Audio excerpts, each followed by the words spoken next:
Hello दोस्तों। मैंने beds of Bollywood का पहला एपिसोड देखा और इस एपिसोड में मैं बार बार देख पा रहा था ये आसमान सिंह की मैनेजर उसको कॉन्ट्रैक्ट नहीं साइन करने दे रही थी। बार बार बोल रही थी ड्यू डिलिजेंस करते हैं, ड्यू डिलिजेंस करते हैं। तो मेरे हिसाब से उस कॉन्ट्रैक्ट में ऐसे दो क्लॉज रहे होंगे जिसका वो ड्यू डिलिजेंस करना चाहती होगी। पहला होगा मॉरल राइट्स, दूसरा होगा एक्सक्लूसिविटी। तो मॉरल राइट्स को समझते हैं। मॉरल राइट्स का मतलब होता है आप एक आर्टिस्ट के काम में से आर्टिस्ट का नाम नहीं हटा सकते हैं। और दूसरी बात होती है कि वो आर्टिस्ट का जो काम है आप उसको इस तरह से डिस्टॉर्ट नहीं कर सकते कि उसकी ओरिजिनलिटी या जिस इंटेंट से वो बनाया गया वो ख़त्म हो जाए।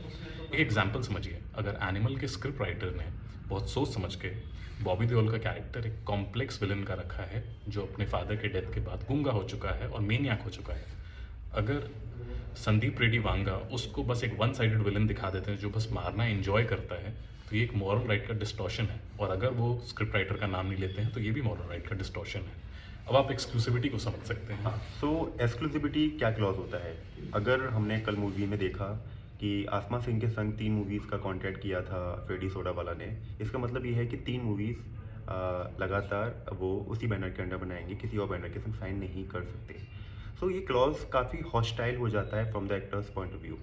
तो हम इसको कैसे डाइल्यूट कर सकते हैं या विन विन सिचुएशन बना सकते हैं दोनों के लिए, production house as well as actor के लिए। तो सबसे पहले एक चीज़ मेंशन हो सकती है, अगर एक लॉयर है, एक मैनेजर है आपका, कि वो कंफर्म वो प्रोडक्शन हाउस से बोले कि आप एक ड्यूरेशन तय कर दीजिए कि 3 साल में 3 मूवी बनेंगी। हाँ, उससे एक ड्यूरेशन का एक हो जाएगा। सेकंड, कि अगर मूवी पहली मूवी 6 महीने में 8 महीने में फ्लोर पे आ जाएगी एंड उसकी स्क्रिप्ट अगले 2 महीने में हमको मिल जाएगी, ताकि कंफर्मेशन हो जाए कि हाँ, हमारा उनके संग एसोसिएशन स्टार्ट हो गया है। थर्ड इज़ कि अगर इन केस मूवी डिले होती है तो क्या कॉम्पनसेशन स्ट्रक्चर होगा, क्योंकि आप किसी प्रोडक्शन हाउस को भी हर्ट नहीं करना चाहेंगे।